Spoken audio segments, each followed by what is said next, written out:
Le Seigneur soit avec vous. Et avec votre esprit.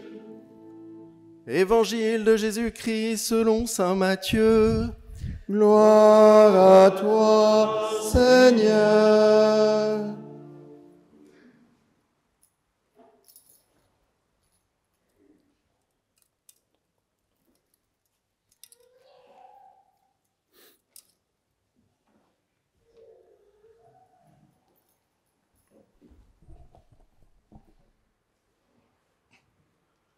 En ce temps-là, les pharisiens allèrent tenir conseil pour prendre Jésus au piège en le faisant parler. Ils lui envoient leurs disciples, accompagnés des partisans d'Hérode.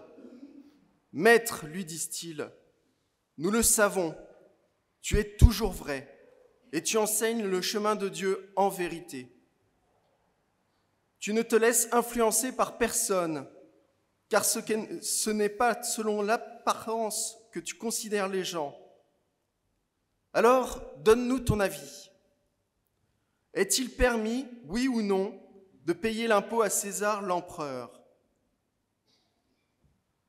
Connaissant leur perversité, Jésus dit, « Hypocrite, pourquoi voulez-vous me mettre à l'épreuve? Montrez-moi la monnaie de l'impôt. » Ils lui présentèrent une pièce d'un denier. Il leur dit, « Cette effigie et cette inscription, de qui sont-elles » Ils répondirent, « De César. » Alors il leur dit, « Rendez donc à César ce qui est à César, et à Dieu ce qui est à Dieu. » Acclamons la parole de Dieu. Louange à toi, Seigneur Jésus. Avez-vous vu le Walt Disney Merlin l'Enchanteur? Ah, ben voilà, je savais. Qui reprend l'histoire que nous connaissons, que nous avons vue quand nous étions petits, l'histoire de la légende du roi Arthur.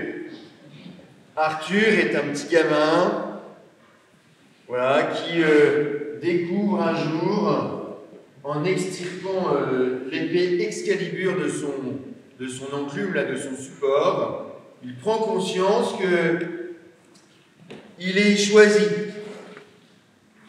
Il est choisi, il est élu, si vous préférez.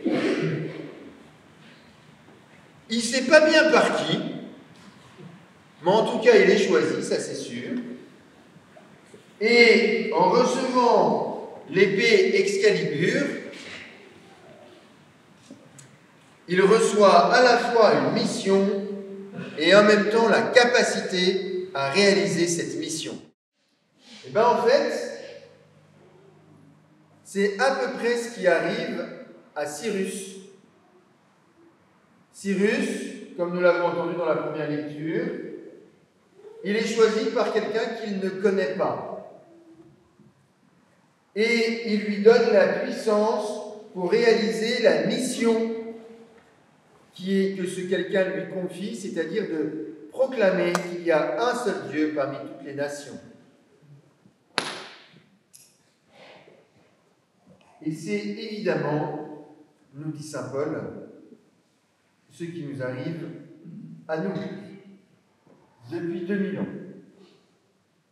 Depuis la mort et la résurrection du Christ, tous ceux qui sont plongés dans la grâce des sacrements, particulièrement baptême, confirmation, Eucharistie, nous sommes des petits Arthur. On va tous s'appeler Arthur en sortant de la messe, ça va être simple pour se retrouver. Nous sommes comme le roi Arthur. Nous avons été choisis par quelqu'un que nous ne connaissons pas. Et on peut faire toutes les catéchèses de la terre et du ciel. On peut s'enfiler tous les rayons de bibliothèque de théologie de la terre et du ciel. Demandez à Dominique, c'est assez indigeste. Vous pouvez écouter toutes les plus remarquables homélies de la terre et du ciel. Tout cela sera de toute façon infinitésimal. Tout ce que la connaissance de Dieu que nous pourrons acquérir à partir de là sera toujours ridicule à côté de qui est Dieu, à côté de qui il est en réalité, en lui-même. Nous pouvons tout accumuler depuis 2000 ans et même encore avant, de toutes les sagesses de la terre et du ciel, parce que dans les sagesses non chrétiennes, il y a bien des traces de la révélation divine. Et bien pourtant, ce que nous connaissons, ce que nous savons de Dieu, ne sera toujours que microscopique à côté de l'étendue de notre ignorance. Il est important, fondamental, essentiel de se rappeler que de fait, ce Dieu qui nous a choisis au jour de notre baptême et de notre confirmation, ce Dieu qui nous rechoisit à chaque fois que nous célébrons l'Eucharistie, à chaque fois que nous recevons le sacrement du pardon, à chaque fois que nous lui demandons sa consolation, sa force, à chaque fois que nous expérimentons sa joie, à chaque fois, il ne nous choisit pas parce que nous le connaissons, il nous choisit malgré notre ignorance. Simplement. Il nous choisit simplement par grâce. Et en nous choisissant, il nous confie une mission. Nous le savons, disent les perfides pharisiens à Jésus, tu enseignes les chemins de Dieu en vérité. Ils ont bien compris, les pharisiens à qui ils avaient en face d'eux. C'est le privilège du mal de savoir exactement quelle est la puissance du bien. Le mal, il ne doute jamais du bien. Jamais. Il sait qui il a en face de lui. Et donc les pharisiens sont bien conscients de la puissance de l'enseignement de Jésus. Et donc ils peuvent le dire assez tranquillement. Tu enseignes les chemins de Dieu en vérité. Cette mission-là de Jésus, cette mission qui est signifiée, manifestée par les pharisiens, elle est la nôtre aujourd'hui. Enseigner en vérité les chemins de Dieu. Alors là, on peut se dire, waouh, il est givré là. La nuit a été trop courte. Il a fait la fête trop tard avec les étudiants. N'est-ce pas, Samuel? Et bien pourtant, nous avons cette mission-là et cette capacité-là. Rappelez-vous Excalibur. Rappelez-vous ce que Dieu dit à Cyrus.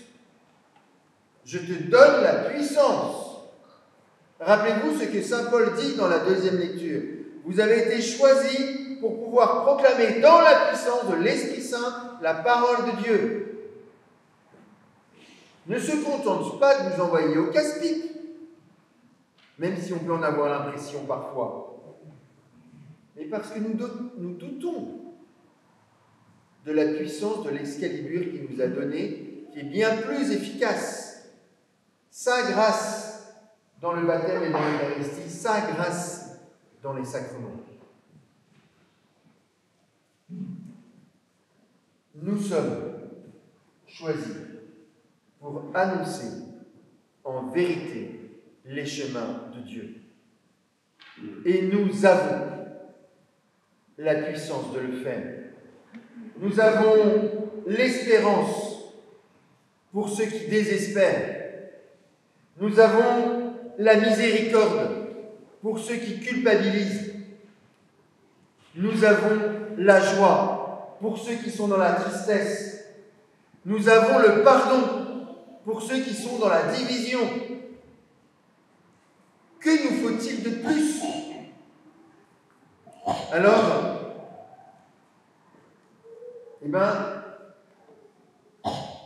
prenons le temps. Prenons le temps maintenant de méditer sur cette élection dont nous avons bénéficié. de méditer sur ces dons que nous avons reçus. C'est quoi notre Excalibur? C'est quoi mon épée à moi? Elle n'est pas exactement la même pour chacun de nous. Mais c'est quoi mon épée? Quelle est ma puissance? Dans quoi est-ce que je suis bon et audacieux pour annoncer les chemins de Dieu en vérité? Et puis, contemplons juste ce que nous avons reçu. Rendons grâce de ce que nous avons reçu. Rendons grâce de cela. Et puis, mettons-nous au travail. Mettons-nous au travail. Quels sont les chemins de Dieu qu'il faut encore que j'annonce en vérité dans la puissance de l'Esprit Saint?